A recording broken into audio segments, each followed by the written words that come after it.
ሰላም ጤና ስጥልኝ። ሰላም እንደምናላችሁ ሰላማችሁ ብዛልኝ በያላችሁበት ውድ ተመልካቾች፣ ዛሬም በአዲስ ቪዲዮ መጥቼላችኋለሁ። አብራችሁኝ እስከ መጨረሻ እንድትከታተሉኝ በትህትና ጠይቃለሁ።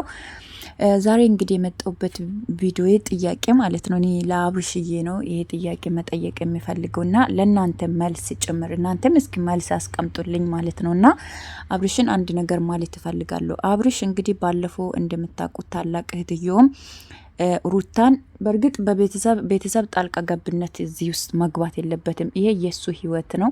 የሱ ህይወት እስከሆነ ድረስ በውስጥ መክረዋለች ይመስለኛል። ብዙ ታግሏሉ፣ ብዙ ለፍተዋሉ። ብቻ ወዘተ ብዙ ነገር አለ በውስጣቸው ላይ ማለት ነው። ልጁ ሊመለስ አልቻለም።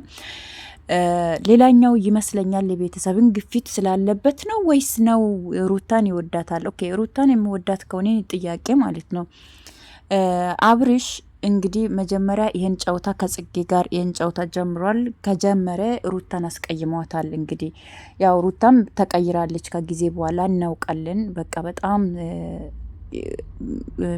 የሚያስጠላ ነገሮችን እንትን እያሳየች አክቷም ምናምን በጣም በሚያስጠላ መንገድ እየተጓዘች ነው ያለችው ይመስለኛል። አውቃም ይሁን ሳታውቅም ይሁን አላውቅም እንግዲህ መካሪ የላትም መሰለኝ። ከሷ ጋር የሚውሉ ሁሉ የሚያበላሿት ይመስለኛል። እና አንዳንዴ ካወቅክ ብላ መጻፍ አጠብቻሉና ምን ለማለት ፈልጌ ነው አብርሽ ማለት ነው። እኔም ጥያቄ የሆነብኝ አንድ ሰው አስቀይመኸዋል፣ አስከፍተዋል። ያን ሰው ትፈልገዋለህ፣ በህይወት ላይ ማጣት አትፈልግም። ለምንድን ነው እግሯ ስር ወድቀ ይቅርታ ጠይቃት እችን ልጅ ማትመልሳት? እኔ ራሱ በጣም ብዙ ጊዜ ማለት ነው እኔ አብርሽ ቢሆን ያን ሰው ማጣት ካልፈለግኩኝ ወይም ከዛ ሰው ጋር መሆን ከፈለግኩኝ አንደኛ እሱም ጀነን እያለ ነው የሆነ የሚጠይቅባት መንገድም ጥሩ አይደለም። ለምሳሌ እሷም በጣም ስሜታዊ ሆናለች፣ መጥፎ ቴንሽን ውስጥ ነው ያለችው እንደምናቃት።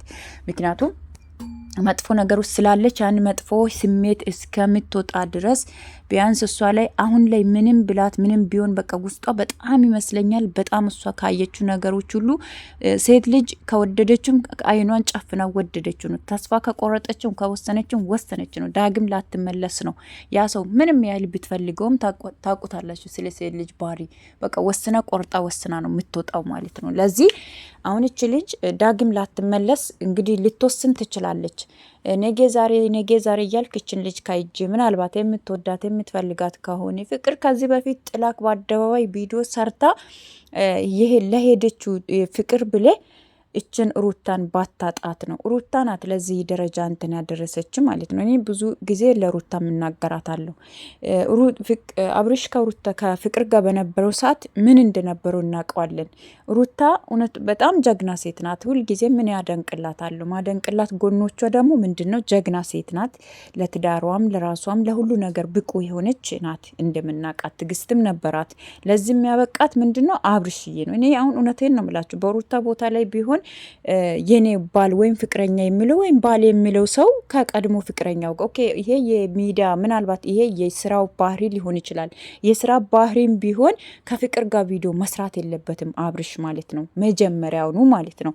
ኦኬ ከጽጌ ጋር ጀመረ። ከጽጌ ጋር ከጀመረ በኋላ ደግሞ ከቀድሞ ፍቅረኛው ጋር እንግዲህ ከፍቅር ጋር ቪዲዮ እየሰራ ነው እንትን እያለ የነበረው ሩታ እውነት ነው። ዳኒ መጥቶ ነበር። ዳኒ መጥቶ እንደዚህ ምናምን አላት እንጂ ሩታ ግን ከዳኒ ጋር ብዙ ለመስራት ምንም አልፈለገችም። ግን በግድ እየመጣ ምን እያለ እንትን እያለ ነበር። እሱም ለቪው ለእይታ ምናምን ነው እንግዲህ ዳኒ ይህንን ስሰራ የነበረው። ይህንን ግን ይሁን ሩታ ሳትፈልገው ነው፣ በግዴታ ነበረ። ዝም ብሎ ድንገት እየመጣ ቤቷ ድረስ እየመጣ ምን እያለ እየበጠበጠ የነበረው። ይህ ደግሞ እሷ ማስጠንቀቃ ተናግረዋለች። የአብርሽና ደግሞ የዳኒ ይለያል። ለምሳሌ የሩታ ይለያል። ሩታ ሆን ብላ ወንድን አላመጣችን፣ ግን አብርሽ ሆን ብሎ ነው ሴትን እያመጣ የነበረው። በቃ ዳኒ መጣ። ዳኒ ሲመጣ ጽጌን ዳኒ በራሱ ጊዜ ነው የመጣው። ሩታ አምጥተው አይደለም። እነሱ አውቆም ነው ድራማም እየሰሩብን ከሆነ የራሳቸው ጉዳይ ስራ ያውጣቸው። እና ምን ለማለት ፈልጌ ነው እች ልጅ በጣም ውስጧ ተጎድቷል። በጣም ህሊ ውስጥ ገብታለች። ትወዷለች፣ ታፈቅረዋለች። እርስ በራስ ይቀናናሉ። አንዳቸው ከአንዳቸው ጋር ሲሆን አብርሽን ከሴት ጋር ሲመጣ እሷ ትቀናለች፣ ትናደዳለች። ውስጧ ርርድብን ነው የምለው። ውስጧ እያረረ ከላይ መሳቅ እንግዲህ አብርሽም እንደዛ ነው፣ አይፈልግም። ታዲያ እናንተ በዛ ላይ ደግሞ አንድ ቤት ውስጥ እየኖሩ ምን አይነት ድራማ ነው? ምን አይነት ስራ ነው? እኔ በጣም ጥያቄ የሆነብኝ ነገር ማለት ነው የእናንተ መጨረሻ እንደ ወዴት ይሁን? ምን እያደረጉ ነው? ምን እየሰሩ ነው? ማይጥም ነገር ማይመስል ነገር ከምንም ማይሄድ ነገር። እናንተ ለምንድን ነው ይሄን ካደረጋችሁ ለየብቻ አትኖሩም ወይ? አንድ ቤት ውስጥ ይኖራሉ። አንድ ቤት ውስጥ ዝም ብሎ ተዘጋግቶ ነው የሚቀመጡ። እንዲዲዳ እኔ የሚገርመኝ ክፍል የለውም። አንድ እንግዲህ አንድ ሩም ነው ያላቸው እንግዲህ እንደምናውቀው ማለት ነው። ሳሎንና መኝታ ነው። ሰው አንሱ መኝታ ቲቪ ማየት ከፈለገ እሷ ማየት ከፈለገች እንዴት ነው? አንዳቸው ከአንዳቸው ጋር ወይ እየተጨቃጨቁ ነው ወይ ነውስ እንዴት ነው? እኔም ቲቪ ማየት አለብኝ እኔም ማየት አለብኝ ወይ እሷ የምታየው ነገር እሱ ላይ ይመቸው ይችላል። ምክንያቱም ፍቅር ላይ አይደሉማ ያሉት እና አንድ ላይ እየኖሩ በቤታቸው ሩታም በራሷ ፍላጎት እንደፈለገች እየኖረች። እነዚህ ሰዎች ምን እየሰሩ ነው? እንደውም በቃ ከተፈላለጋችሁ መፈላለግ ካለባችሁ አብርሽ በቃ ከአንዳቸው ተሸናነፉ ማለት በቃ አንዳችሁ መሸነፍ አለባችሁ። ለምን ይሄ ህልህኝነት፣ አጉል ህልህኝነት፣ አጉል ንዴት እናንተን ወስዶ እሳት ውስጥ ይከታችኋል። እናንተን ጭምር ብቻ አይደል ቤተሰብን ጭምር ይሄ ነገር ማለት ነው ብዙ ቦታ ያደርሳችኋል። ለምን አሁን ዛሬውን ነው እናንተ እያያችሁ ያላችሁ። ነገ ላይ ግን በህይወታችሁ ላይ ምን እንደሚከሰት ምን እንደሚፈጠር አታውቁምና አንድ ቤት ውስጥ ነገ አይናችሁን አሁን በሆነ ነገር ተናዶ አብርሽ የሆነ ነገር ቢያደርግባትስ ጥሩ አይደለም። ስሜት ሳትፈልጉ ንዴት ሳትፈልጉ እሳት ውስጥ ይከታችኋል። እና እነዚህ ልጆች እስከምታረቁም ድረስ አንድ ላይ መኖር የለባችሁም። ተራርቆ መኖር አለባችሁ፣ ልክ ልካችሁ እንዲተዋወቁ ማለት ነው። አብርሽም የእሷን ጣም እስከሚያቅ እሱም እንደዛው ምናልባት ተራርቆ ሲኖሩ ምን ያህል እኔ አስፈላጊነት በህይወቴ ላይ የሚለውን ነገር አስብበት ይሆናል። ሩታም እሱ በህይወቴ ላይ እሱ ከህይወቴ አጥቼ ስኖር እችላለሁ ወይ እኖራለሁ ወይ ለሚለውም ነገር ከሱ ርቃ ብትኖረው የሚሻለው እስካልተራረቁ ድረስ አንድ ላይ እስካልሆኑ ድረስ እስካልተስማሙ ድረስ አንድ ላይ መኖሩ ምን ዋጋ አለው? ለዛም አንድ ላይ እየኖሩ አንድ ላይ የሆነ ማይመስል ነገር ማንን ለመሸወድ ነው? ምን ስራ እየሰራችሁ ነው? ወዴት እየሄዳችሁ ነው? እንደ መካሪ ጠፋ ዘመድ አጣችሁ። እንደምናውቀው ጥሩ ዘመድ ነው፣ ጥሩ ስርዓት ያለ ቤተሰብ ነው ያላችሁ እስከምናውቀው ድረስ ማለት ነውና ቤተሰቦቻችሁ የተደበቀ አይደለም። ከየት መጣ እንዳንላችሁ ቤተሰቦቻችሁን እናውቃለን። መልካም የሆነ ቤተሰብ ነው ያላችሁ። ሁለታችሁም ስርዓት አለ ቤተሰብ ውስጥ ነው ተወልዳችሁ ያደጋችሁ በስነ ስርዓት ማለት ነው።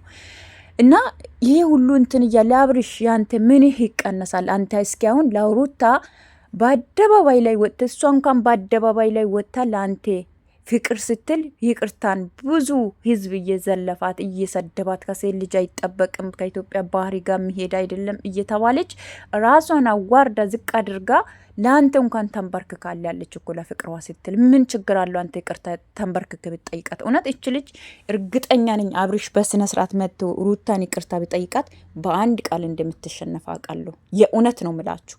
እሱ ዝም ብሎ ሰውን ይልካል፣ በሰው ያስለምን። ሰውንም ማስለመን አይጠበቅበትም። እንዶ ሁለቱ ተቀምጦ በደንብ ተነጋግሮበት በደንብ አውርቶ ቪዲዮም ይሄንን ካሜራ ደቅኖ ከማምጣት ይልቅ ምን አረግልናል ለኛ? ሁለቱ በደንብ ተገናኝቶ ይህ ትዳር ጉዳይ ነው። ሚዲያ ላይ የሚወጣም ነገር አይደለም፣ ለሚዲያ የሚካፈል ነገር አይደለም። ሲጀመር ሚዲያ ላይ የሚወጣ ነገር በረካም የለውም። እና ሚዲያ ላይ ሳታውጡ ራሳችሁን ችግራችሁን አትፈቱም ወይ?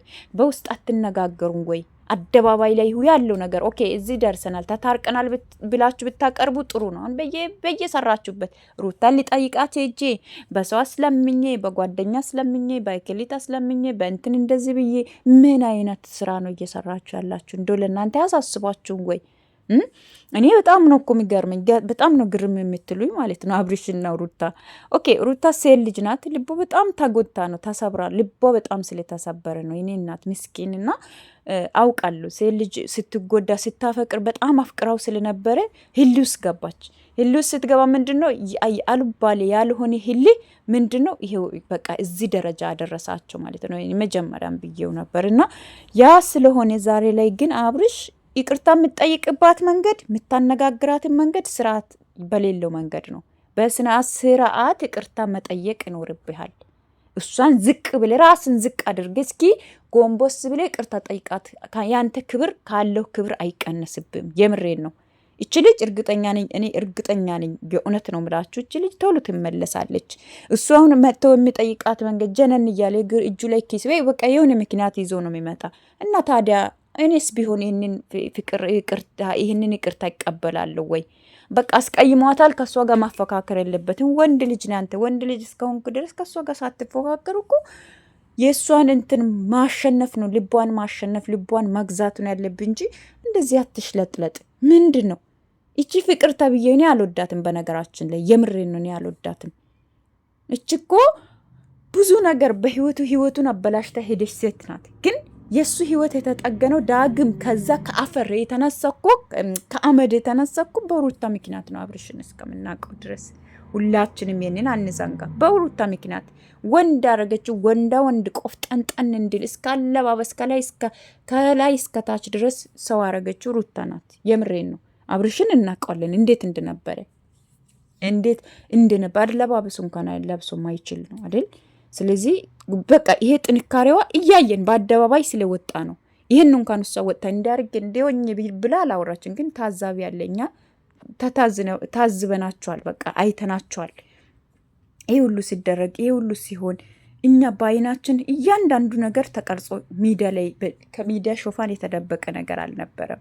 ለዚህም ነው። ስለዚህ ሩታ በጣም የለውጡ እንትኑ የሩታ እጅ አለበት። የአብርሽ መለወጡ መንገድ አሁን እንኳን ለሌሎች ተርፏሉ አይደለም። በሩታ ምክንያት የተነሳ በመፈመሳቸው የተነሳ ሙሉ ላይ ምን ነበር ላይ ቡታጀራ ዩቱበሮች የቀኝ እጅ ሆነዋሉ እነሱ ማለት ነው። ሙሉ ለእነሱን ያለፈላቸው ምክንያት ለሁሉም ያለፈላቸው ለምን? በአብርሽ ምክንያት እናንትና እነ ብሩክ እና ብዙ ሌሎች ወዘተ ብዙ እነ ሀይሚም ጭምር እና ኤፋም ጭምር እና ኤፋ ለማም ወንድም ጭምር አብርሽ ወንድም በፊትም ስለሚሰራ የሆነ ኦኬ እንበል እና በፊት እንኳን እይታም ቪውም የነበረው ታውቃላችሁ እስከ 15,000 ባለው ነው ታየ ከተባለ።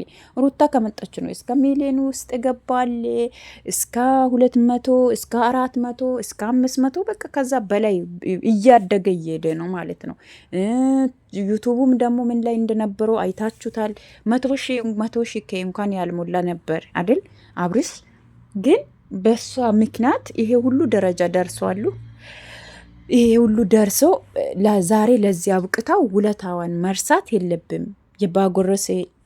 ያጎረሰውን እጅ መንከስ የለብም። አንተ ለሷ ዝቅ ብለ ለአንተ ዝቅ ብላ እንኳን ፍቅር የገለጸችልሽ ልጅ ስለሆነች ለሷ ዝቅ በልላት። የምሬን ነው። ዝቅ ብለ ይቅርታ ጠይቃት። ያንተ ክብር አይቀነስም። ጀነን እያልክ ጀነን እጁ ላይ ኪሱ ላይ እጅ አጣጥፎ አስገብቶ ጀነን ይላል በሷ ላይ። ለሴት ልጅ ክብር ከሌለ ለእህትም ክብር የለም ማለት ነው። ሲጀመር ለእህት ክብር ካለ እህት ምን ነበራለች? ያንተን ጥፋት ያንተን ስህተት ስለምታውቀው ነው በደንብ አስጠንቅቃ እንደዚህ ካሁን በኋላ እህትክ አይደለሁም። ሩታ ክፉ ብትሆን ኑሮ እሷ ለቤተሰብ መርጠናታል፣ ትሆነናለች ብለን ወደናታል፣ ታስፈልገናለች ነው አለች አይደለ? እህትክ ይህንን ካለች ደግሞ ቤተሰብ ያለ ምክንያት አንድ ሰውን አይወድም። ቤተሰብ የወደደው ሰው ደግሞ ጥሩ ነው። አንተ ከምትወደው ይልቅ ደግሞ የአንተ ቤተሰብ እሷን ከወደዳት ከምን ስቃይ ከምን ሲኦል እንዳወጣች ይህንን አትርሳ ማለት ነው። እቺ ፍቅር ደግሞ ዝም ብላ ነው የምትሽለጠለጠው። እኔ ምንም አትመቸኝ። ለምን ከዚህ በፊት አብርሽ የነበረበትን ህይወት እንትን ታውቃላችሁ። የምሬ ውዶቼ እና ይቅርታ እያረጋችሁልኝ ጉንፋን ይዞኝ ነው። አፍንጫዬን በጣም እያሳከከኝ ስለሆነ ነው። ይቅርታ እያረጋችሁልኝ እና ይህንን አትርሳ። በተለይ አብርሽ ለሩታ ዝቅ ብለ ይቅርታ እንድጠይቃት ነው። እውነት እናንተ ራሱ እስኪ ሆን ብላችሁ አስቡ። እች ልጅ በጣም ውስጧ ተጎድቷል። ታዲያ ውስጧ ከተጎዳ በምን መንገድ ነው እርቅ የሚፈጠረው? በምን መንገድ ነው የእሷን ልብ ማሸነፍ የምትችለው? ሴት ልጅ ደግሞ ውይ አብርሽ መስሎካል። ሴት ልጅ ከወሰነች አትመለስም። ዛሬ ህይወት ይበላሻል። እቺ ፍቅር ተብዬም ነገ ጥላክ ትሄዳለች። ስትሄድ ዛሬ ለዛሬ ነው ማሽቃበጥ ምናምን። ሲጀመር ፍቅር ራሱ አንቺ እዚህ ነገር ውስጥ መግባት አልነበረብሽም። ከፈዋድ ጋር ሂጅና ስሪ፣ እየሰራሽ የነበረበትን ስሪ፣ ከመካከላቸው ውጪ። ኢቭን እንኳን እሱ ቢለምንሽ ራሱ ይህንን ማድረግ የለብሽም። አንቺም ሴት ልጅ ነሽ። በአንቺ ላይ የደረሰውን አይተሻል። በምን ደረጃ ላይ እንደነበርሽ አይተሻል። አንቺ ዛሬ የሩታን የአብርሽን ህይወት ማበላሸት የለብሽም። የምሬን ነው። በቃ ላንቺ ማዋጣሽ የራስሽን የመሰለ እንትን እየሰራሽ ከሌሎች ጋር መስራት ነው ያለብሽ እንጂ ይሄ ነገር ጥሩ ነው ብዬ እኔ አልደግፍም። የእውነት ማለት ነው። እና ይሄ ይቅርታ የምጠይቅበትና የሚያነጋግራት መንገድ ጥሩ አይደለም ብዬ ስላሰብኩኝ ነው። እናንተስ እስኪ የትክክል ነው? ለምን ዝቅ ብሎ ይቅርታ አይጠይቃትም? እሷም በንዴት ነው። ሴት ልጅ ናት። ደግ አረገች። ሴት ልጅ አትችልም አይባልም፣ ትችላለች። ሁልጊዜ እኛ ሴቶችን ዝቅ ዝቅ አድርጎ ስለሚያዩን ነው ኢትዮጵያ ወንዶች። በነገራችን ላይ ሴት ልጅ ከፍ ልታረጓት ይገባል። አሁንም ከፍ ትበል፣ ራሷን አስከብራ ትኑር። ጥሩ አደረገች። ክብር ከሰጣት መስጠት ነው፣ ካልሰጣት እዛው ጥንቅር በል እንዴ። ምንድን ነው በቃ ከምትፈልጋት ከሆነ ይህን አድርግ፣ ማትፈልጋት ከሆነ ከህይወቷ ውልቅ ብለ ውጣና ህይወቷን ትኑርበት። በቃ ወስናችሁ ለቤተሰብ ማሳወቅ ነው። የቤተሰብን ማሰቃየት፣ አባትየው እንደዚህ ሆኖ ይህን ደረጃ መድረስ፣ አባትየው እንደዚህ ውስጡ እስከሚጨነቅ ድረስ ከመቼ መቼ ይቀየራሉ ይመጣሉ ብሎ ነበር። ቤተሰቦችም አንገባም እዚህ ነገር ውስጥ እጃ እንዳስገባም ብሎ ነበር። ግን የግድ ግድ ስለሆነበት ይሄ አብርሽዬ አባት መጡ ማለት ነው። እና በጣም ነው የሚያሳዝኑኝ እሳቸው ማለት ነው የምር። ምክንያቱም መልካም አባት ናቸው የምር። እንደዚህ አባት ስላለ በቃ ፈጣሪን ማመስገን ነው። እኚህን አባት ባታስቀይማቸው በቃ የእሳቸው ምርቃት እየተቀበልኩ ሁልጊዜ በዚህ ልጅ በጣም ነው የተሰቃዩ የአብርሽ አባት ማለት ነው። ኤፋ ነው እኔ በጣም ደስ የሚለኝ። ኤፋ በጣም አስተዋይ ልጅ ነው ይመስለኛል። እውነት ኤፋ በጣም የሆነ ትሁት ልጅ ነው ውስጡ። ይሄኛው ደግሞ በቃ ጭራሽ ብሰውበት ቁጭ አለ። በፊት ይሻል ነበር፣ አሁንማ ብሰውበት ቁጭ አለ። ለማንኛውም ውዶችዬ አብራችሁኝ ስለተከታተላችሁኝ ቦይስ አብዝቻለሁ። ቪዲዮ በጣም ብዙ ነው እንግዲህ አውቄ ነው ብዝት እንድላደረግኩት። የልቤን ለማውራት ፈልጌ ነው። እስኪ ዛሬ ልቤን ይለፍልኝ ብዬ ነው። ለማንኛውም አብራችሁኝ ስለቆያችሁ ስለተከታተላችሁኝ እጅግ አድርጌ አመሰግናለሁ። የላቭ ልብ ምናምን ነው እንግዲህ ዘና እንድትሉበት ዘና የሚያደርግ ነገር አድርጌ ነው የመጣውላችሁ። እሺ ይህንን እንግዲህ ልብ ለምትፈልጉ ከነ ስፔሊንጉ ነው። ይህንን ከፈለጋችሁ ስክሪንሾት እያደረጋችሁ ተጠቀሙበት። እና ከወደዳችሁ ቪዲዮን ላይክ፣ ሼር አድርጉ። በሌላ ቪዲዮ እስክንገናኝ ቸር ቆየን። እወዳችኋለሁ። ሀሳብ አስተያየት ካለባችሁ ኮሜንት ስር ድቅ አድርጉ። ደግሞ ላይክ እንዳትረሱ፣ ሼር አድርጉ። ለሼር የደረሳችሁ ሼር አድርጉ። በቃ አይከፈልበትም። ይምር በቃ አበረታቱኝ። በቃ አበረታቱኝ ብያለሁ። አበረታቱኝ።